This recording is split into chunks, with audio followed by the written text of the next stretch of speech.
Taga saan po kayo? Tabi-tabi Saan lang. po kayo sa Pilipinas? Nakita po ako ng kabayan, nakapagkamalan ko lang po siyang Thailander. Hi, po. Quezon City.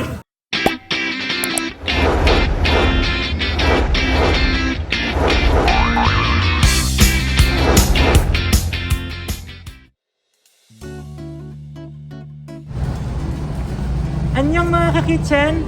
So lumabas muna tayo ng kusina ni Ferd at bibisitahin natin ang isa sa dinadayo ng mga kapwa nating kabayan dito sa South Korea. So nandito tayo ngayon sa Seoul. Itong Joby's Grill ay nakikita ko sa mga posts. Na-curious ako at inisip ko ano nga ba ang mga pagkain dito sa Joby's. At ngayon, lasapin natin ang sarap ng pagkain Pinas dito sa Joby's Grill kasama ang mga kaibigan ko. Tara, samahan niyo ako.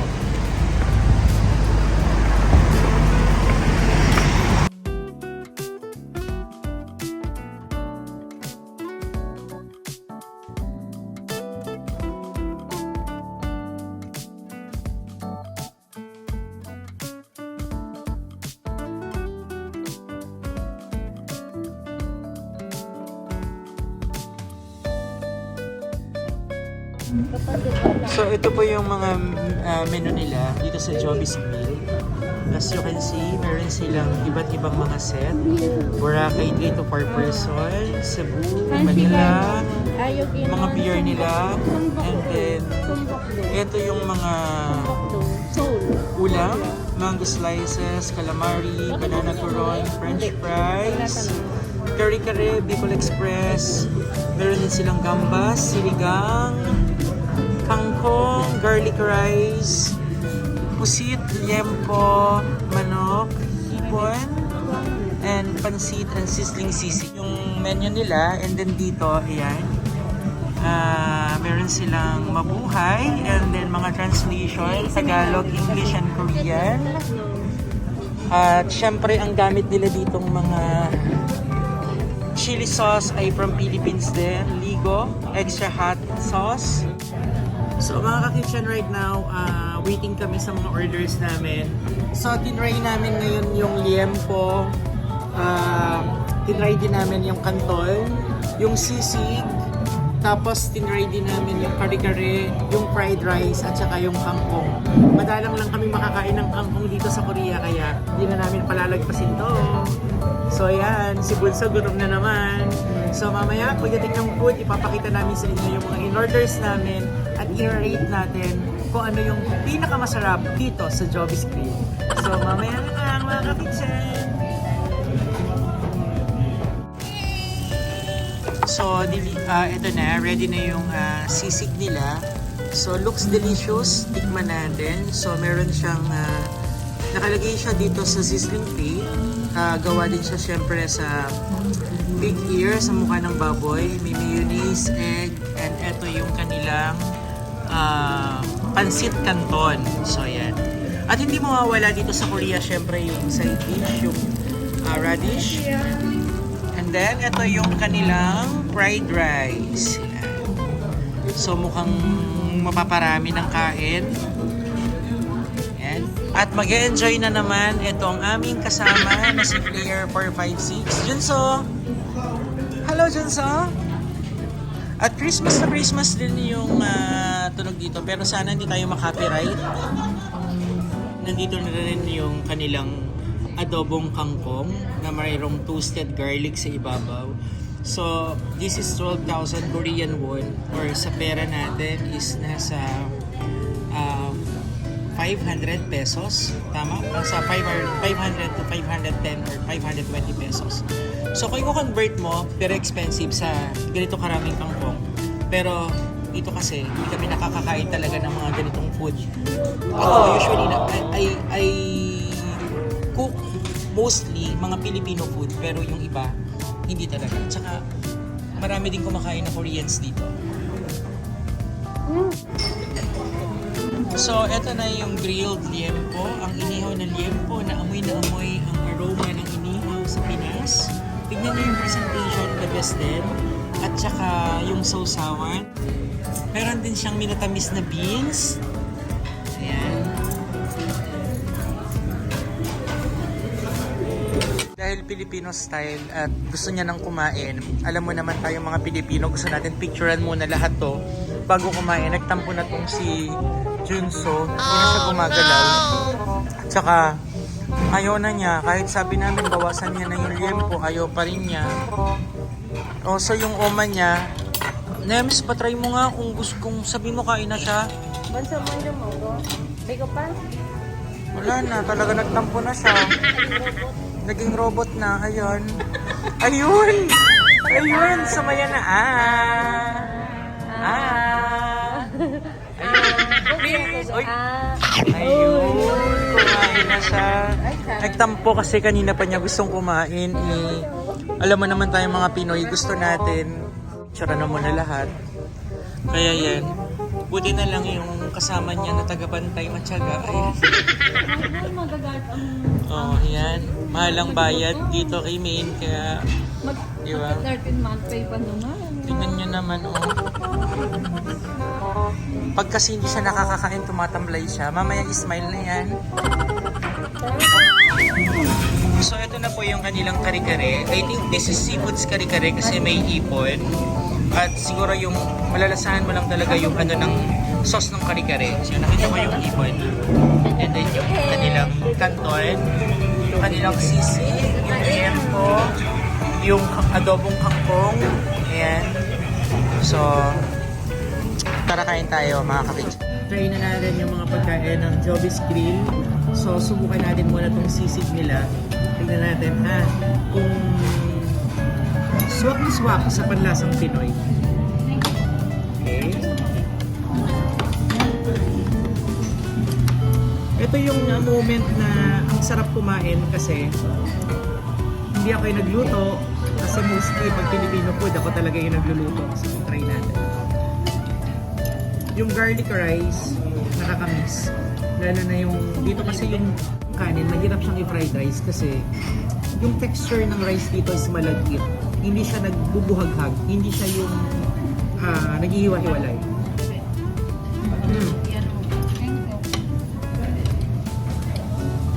So yung sisig.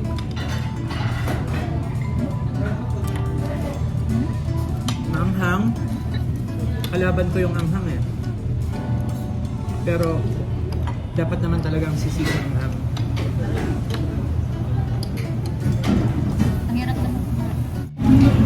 So ito namang ito namang pansit nila. So kukuha si Nems. So ilapit mo. Wow. Sana lang di ako makapiright sa background music kasi Christmas song na yung tugtog. Hindi naman siguro, medyo mahina naman pero sana hindi. So ito yung kanton nila. Try natin. Oops, mahaba. Pampahaba ng buhay.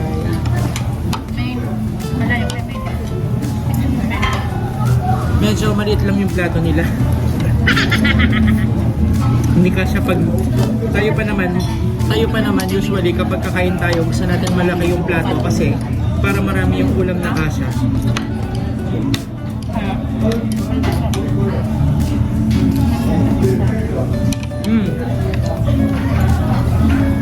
Masarap yung kanton. Masarap yung kanton. Sakto yung lasa niya. Hindi maalat, hindi mataba, malinamnam. So okay yung kanton.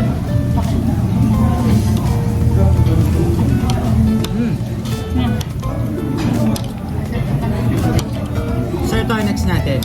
Ang next natin itong grilled liempo nila. Ayan. Si Bunso busy hindi makausap kasi kanina pa siya gutom. So, sa grilled liempo, meron silang pinrovide dito na sausawan. I think this is coyot calamansi. So, try natin.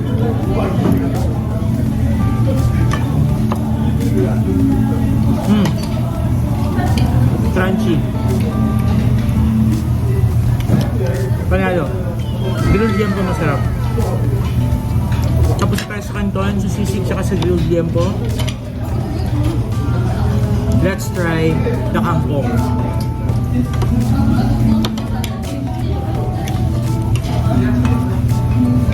Ito. So ito yung kanilang kangkong, adobong kangkong. So, titikman natin.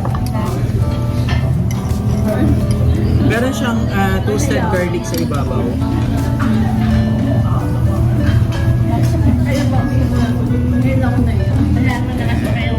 Medyo nako-conscious yung katabi ko kasi while vlogging, kumakain siya. Gutom na rin kasi si Maine kasi inantay kasi namin maluto lahat bago kami kumain. Eh, kanina pa si Maine nagtitiis ang gutom niya. So ito na, tikman na natin yung kanilang kangkong.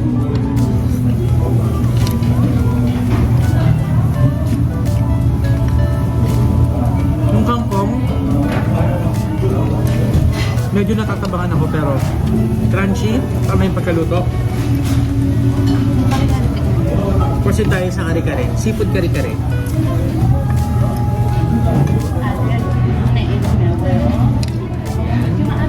Ito yung kare-kare nila, tikman natin. Ha?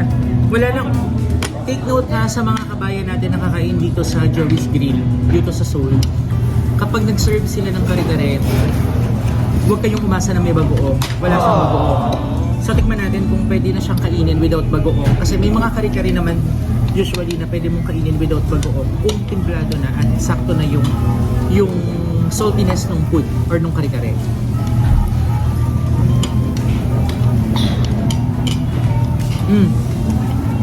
Nakain ko yung kare-kare na may squid.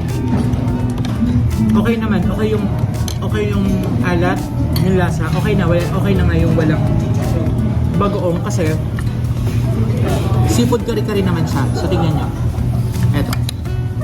Meron siyang eggplant, bok choy, or yung Chinese pechay. Meron siyang sitaw. And then kumpleto, may hipon. Tsaka yung sauce niya, masarap. Masarap yung sauce niya. So ito yung kare-kare. So natikman ko na lahat ng food.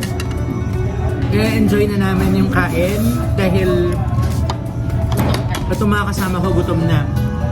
Lalo itong kasama namin yan, si Mayora. Usually, yung mga foods dito, nagre-range siya sa 10 to 16,000 Korean won. For example, yung seafood kare-kare is 16,000 Korean won. So, for 8, 12, 16, 20, 24, mahina ako sa math. 600 pesos, mga ganon. Hindi ko na i-exaka. Yung tansya ko lang, ganon yung mga amount ng food per order. 500, 600 to 600 plus pesos per order. So, kung gusto mo i-try or kung hindi ka masyadong nagluluto ng Filipino food, you must try this Joey's Grill. Pero kung sanay ka magluto at hilig mo magluto, syempre, mas practical na magluto tayo sa bahay kasi mas marami yung serving, mas mabubusog ka. Pero ito, ititry namin kasi gusto namin i-review yung food kasi nakikita namin sa mga posts. Pero satisfied kami, lalo na sa presentation or sa plating, yung ambience, na yung amoy ng restaurant na talagang Pilipinong-Pilipino. At isa pang nakakabilib dito, alam niyo kung ano mga kakitchen. Most of the people here in this restaurant sa Joey's, Korean. Namiss ko ngayon sa Ewa eh. Ang saya yung ang bully-bully ditong si Cathy. Kaya... Ay! Sige na Maine, sa'yo na. Kaya. Sa'yo na kaya. Ito hirap sa Pilipino. Pag may ganitong isang natira na lang, hindi pinapansin. Pero ngayon, ikisa na kami para maubos lang. Kayaan pa kayo na sabay. Kayaan pa, no? Masyayang mo. Grabe, busog. Alam mo sa mga yung meme, yung ikaw pa lang. Kaya nga.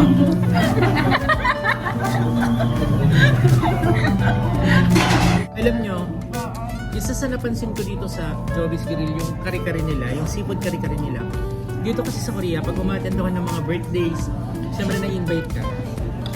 Yung mga kapampangan version ng kare-kare, walang kalabasa. Pero kami sa Bulacan, we usually put kalabasa dito sa kare-kare kasi nagbibigay siya ng natural color. Hindi ka nagagamit ng gulay. Pero itong si Maine, ngayon lang din daw siya nakakain ng kare-kare na may kalabasa. Kasi, eto meron siyang kalabasa. Kaya, alam mo yon, nagbibigay din siya ng tamis or nagiging neutralizer din siya ng kare-kare para doon sa mabalat yung alat at saka yung linamnam nitong kare-kare. So, overall, okay siya. And then, kung i-rate ko naman yung mga food, liempo, adobong sitaw, seafood kare-kare, sisig, tama ba? 4 dishes. Ayun, yung garlic rice nila, pinaka the best sa akin is yung pancit canton. Kasi sakto yung lasa, sakto yung linamnam, at saka tama yung pagkaluto ng canton. Pangalawa, yung seafood kare-kare, masarap yung sauce niya kahit walang bagong. Yung sisig, hindi siya ganun ka-authentic taste gaya ng sa Kapampangan. Yung sitaw, pinaka last sa akin kasi medyo nakulangan ako sa lasa ng sitaw. Sorry. Kangkong pala. So sa kangkong medyo nakulangan ako sa lasa. Fried rice the best, maraming garlic. Sakto yung luto, yung garlic rice. At ayun, nabusog kami. So yun mga ka-kitchen, taob, may konting natira. At syempre nangihinayang kami pero halos naubos naman namin. Salamat Jovis Cream sa mga kababayan natin dito sa South Korea, lalo na sa part ng Seoul. Punta lang kayo, malapit lang siya sa Haewadong. So ilalagay ko sa description yung address nila. At the same time, napanood nyo na yung mga ratings, yung sa food nila. Okay siya at mabubusog kayo, lalo na sa mga nagkikrave sa mga Filipino food. So, sa muling food review natin, sa iba pang mga pwedeng kainan dito sa Korea. Pero sa ngayon, ito lang yung talagang Filipino restaurant ngayon na isa ngayon pinupuntahan ng mga Pilipino. So, sa susunod na video, mga ka-kitchen, thank you so much, Maine, kay Junso, kay Nems. Maraming salamat. So, don't forget to like, share, and subscribe to